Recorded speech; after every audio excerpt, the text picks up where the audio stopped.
थाना राजा तालाब क्षेत्र के कचनार प्राथमिक विद्यालय के पास गुरुवार की रात को अज्ञात व्यक्तियों ने श्यामलाल यादव पर हमला कर उन्हें गंभीर रूप से घायल कर दिया। घायल अवस्था में उन्हें बीएचयू ट्रॉमा सेंटर ले जाया गया, जहां डॉक्टरों ने उन्हें मृत घोषित कर दिया। पुलिस ने इस मामले में 2 आरोपियों को गिरफ्तार किया है। पुलिस ने बताया कि दोनों आरोपी मृतक के सौतेले बेटे हैं। संपत्ति के लालच में उन्होंने अपने पिता की हत्या कर दी थी। एक पहली पत्नी से और दूसरी पत्नी से उनका ही रोल बाद में निकल गया है। वहाँ पे कैमरा भी पाया गया जिसमें इन दोनों का आने जाने का और गतिविधि पूरी दिखाई भी दी है। और ये जब इन लोगों से डिटेल पूछताछ करी तो पता चला है इनके पिताजी के किसी अन्य महिला से संबंध था और ये प्रॉपर्टी कोई उसको बेचने वाले थे, जिससे इनके घर में लगातार लड़ाई झगड़ा और चर्चा चलती रहती थी। तो ये कल अपने पिताजी को समझा रहे थे, उसी बीच में इनकी गाली गलौज हुई, आपस में बहस हुई और जो इनकी पहली पत्नी से वाइफ है राजन यादव, उसने उनको बेसबॉल से मारा और जो दूसरी पत्नी से बेटा है दीनानाथ यादव, वो भी वहीं पर मौके पर था। तो इन दोनों लोगों को हम पुलिस ने पकड़ा है, इन्होंने से पूछताछ की गई है, इन्होंने पूरा जुर्म को कबूला है। इन लोगों को हम लोग अब जेल भी भेज रहे हैं। मृतक का जो परिवार पहली पत्नी से संबंध कैसा था, बेटे से क्या लेकर पूरे? देखिए, मैं बता रहा हूँ, जैसे श्यामलाल हैं, उनकी पहली पत्नी जो थी अमरावती, उनसे एक बेटा था राजन और दूसरी पत्नी जो पहले से विवाहिता थी, उनका एक बेटा था दीनानाथ और एक पुत्री और थी। पुत्री अपनी शादीशुदा करके अपने घर पे थी। तो मुख्यतः 2 बेटे थे और जो इनकी जो थर्ड किसी से बता रहे इनका रिलेशन था, इसी की वजह से पूरे घर में जो दोनों बच्चों से उनका मनमुटाव होने लग गया था। प्रॉपर्टी को लेकर अगर लगातार इनकी लड़ाई झगड़े होते रहते थे और जो मुख्य रीज़न भी ये निकल के आया कि आज ये कोई बड़ी डील जो है कोई ज़मीन बेचने वाले थे, जिनसे इन दोनों का वो लग रहा था कि सारी प्रॉपर्टी महिला को देने वाले हैं। तो इन लोगों ने प्लानिंग करी है और उसके बाद उनकी हत्या कर दी। जिस प्रकार 6 महीने से विवाद बताया तो परिवार के लोगों की शिकायत तो थाने पे जाती रही होगी। जी बिल्कुल। तो उसको पुलिस ने क्यों कार्रवाई नहीं की थी? देखिए, चूंकि ये फैमिली इंटरनल डिस्प्यूट था, पिताजी जिंदा थे, उन्होंने कोई अपनी विल नहीं करी थी, ना ही कोर्ट से कहीं पे कोई आदेश कोई लेके आया था कि किसको प्रॉपर्टी में कितना हिस्सा देना था। इसी वजह से ये जो दोनों बेटे थे दुश्मनी मानने लग गए थे कि पिताजी सारी प्रॉपर्टी अपनी बेचने वाले हैं और तीसरी जो महिला है उनको देने वाले हैं। जो मुख्यतः रीज़न यही है इनका जो मर्डर का। लंका थाना क्षेत्र में संकट मोचन मार्ग पर स्थित 4 दुकानों को देर रात जेसीबी की मदद से तोड़ दिया गया। सिक्योरिटी गार्ड ने बताया कि ये घटना गुरुवार शुक्रवार की रात 1 से 2 बजे के बीच हुई। सुरक्षा गार्ड ने बताया कि घटना के दौरान उसे 10-15 अज्ञात लोगों ने बंधक बनाकर मारपीट की और उसका मोबाइल छीन लिया। गार्ड ने बताया कि उसके पास से 2000 भी छीन लिए। हमलावर जेसीबी के साथ आए थे और दुकानों के शटर, चैनल, शीशे और बोर्ड को क्षतिग्रस्त कर दिया। एक दुकान अमर अग्रवाल की है, एक नरेश अग्रवाल, एक हमारी है डॉक्टर अमित कुमार की और एक दुकान है संजय सिंह की। चारों दुकान का तोड़ा गया है और कुछ सामानें का भी क्षतिग्रस्त करके गायब किया गया है। तो आपने इसका सूचना जो है लंका थाने सूचना कल रात में 3 बजे लंका थाने में दे दिया गया है।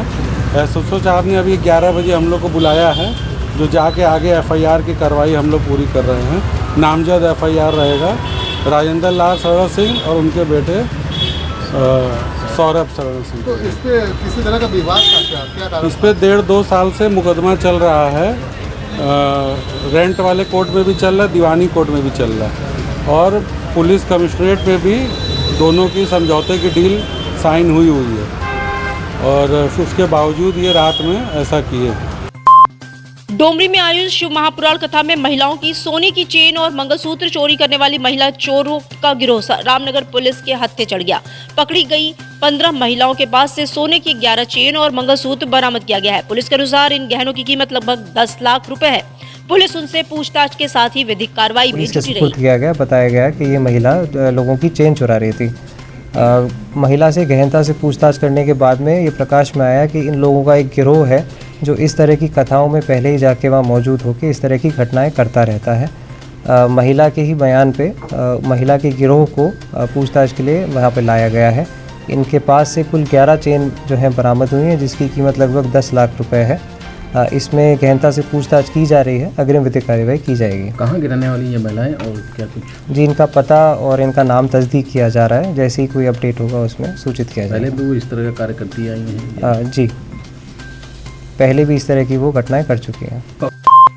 दशाश्वमेध थाना क्षेत्र का हिलाबाई घाट पर गंगा नदी में लगी जेटी स्थानीय नागरिकों और नाविकों के लिए चिंता का विषय बन गई है। घाट पर स्नान करने वाले पर्यटक और श्रद्धालु अक्सर गंगा की गहराई से अनजान रहते हैं, जिससे लगातार डूबने की घटनाएं हो रही हैं। अहिल्याबाई घाट के नागरिकों और नाविक समाज ने नगर निगम और स्मार्ट सिटी प्रशासन से अपील किया है कि जेटी को तुरंत हटाया जाए। एक जेंट्स और लेडीज नहा रही थी। लेडीज तो नहा के निकल गई, सुबह जेंट्स डूब रहा था। उसको बचाने के चक्कर में कपड़े वगैरह हमारा तो खराब हो ही गया, मोबाइल पैसा भी चला गया। जिसमें कि आए दिन डूबते रहते हैं लोग। जेडी जब से लगा है और ज्यादा हो रहा है उसके कारण। तो आप या नगर निगम से या प्रशासन से क्या करना चाहते हैं जेडी के लिए? जेडी के लिए यही कहेंगे जहाँ पे उसका बना हुआ है वहाँ पे वो ले जा करके लगाए, या उस पार जैसे है आपका वहाँ पे कम पानी है, वहाँ पे डूबने का चांस कम है। यहाँ पे आपका सीढ़ी वगैरह है, यहाँ पे डूबने का चांस ज्यादा है। तो ये जेडी कहाँ पे लगा है? जेडी आपका घाट पे लगा है, सीढ़ी के किनारे लगा है। ये अहिल्याबाई घाट पे है। पुष्पा 2 द रूल के गाने किसिक के रिलीज से पहले तेलुगु एक्ट्रेस श्रीलीला काशी पहुंची। उन्होंने विधि विधान से मां गंगा का पूजन किया और उनकी आरती उतारी। एक्ट्रेस के साथ उनकी मां भी मौजूद रही। उन्होंने गंगा घाट पर बैठकर अपनी मां के साथ फोटो खिंचवाई और सुनहरे पलों को आनंद लिया। भक्ति में रमी हुई एक्ट्रेस ने अपने मच एवेटेड गाने किसिक की रिलीज से पहले इस पवित्र स्थल की यात्रा की। धर्म की नगरी के गंगा घाट पर विदेशी पर्यटकों के साथ साथ साइबेरियन पक्षियों का जमावड़ा भी लोगों को लुभा रहा है। इन खूबसूरत परिंदों की मौजूदगी ने गंगा घाट की सुंदरता में मानो 4 चांद लगा दिए हैं। हर साल सर्दियों की शुरुआत के साथ ये साइबेरियन पक्षी 7 समंदर पार से वाराणसी पहुंचते हैं और ठंड खत्म होते ही पलायन कर जाते हैं। बेलपुर स्थित समाजवादी पार्टी के कैंप कार्यालय में पार्टी के कार्यकर्ताओं ने पूर्व मुख्यमंत्री और समाजवादी विचारधारा के स्तंभ रहे नेताजी मुलायम सिंह यादव का 66वां जन्मदिन हर्षोल्लास के साथ मनाया। कार्यक्रम में उनके तैलचित्र पर पुष्प अर्पित कर श्रद्धांजलि दी गई। कार्यक्रम में समाजवादी नेताओं ने मुलायम सिंह यादव को गरीबों, मजलूमों, अल्पसंख्यकों, व्यापारियों और युवाओं का मसीहा बताया। पुष्पांजलि करके नमन करते हुए मनाने का काम कर रहे हैं। साथ ही समाजवादी पार्टी एक क्रांति थी। समाजवादी पार्टी गरीब, किसान, छात्र, नौजवान, मजदूरों की एक आवाज़ थी, जो आज हम लोग अखिलेश यादव के रूप में देखकर जन जन तक पहुंचाने का काम कर रहे हैं और देश के गरीब, किसान, छात्र, नौजवान और मजदूरों के हक और हकूक़ को दिलाने का काम कर रहे हैं। तो आज यहाँ पर आज हमारे बीच में समाजवादी पार्टी के पूर्व मंत्री बहादुर सिंह यादव, पूर्व मंत्री मनोज यादव दुपचंडी जी और हमारे बीच में अनिल साहू जी, विकास यादव बच्चा जी, तमाम समाजवादी पार्टी के वरिष्ठ कार्यकर्ता और नेता उपस्थित हैं। जम्मू कश्मीर के उपराज्यपाल मनोज सिन्हा ने शुक्रवार की शाम रविंद्रपुर स्थित ओरियाना हॉस्पिटल पहुंचकर आईसीयू वार्ड से में विगत कई दिनों से भर्ती भाजपा के वरिष्ठ नेता, वाराणसी शहर दक्षिणी के 7 बार के विधायक रहे श्याम देव राय चौधरी दादा को देखा तथा चिकित्सकों से बात कर उनके स्वास्थ्य की जानकारी लेते हुए चर्चा की।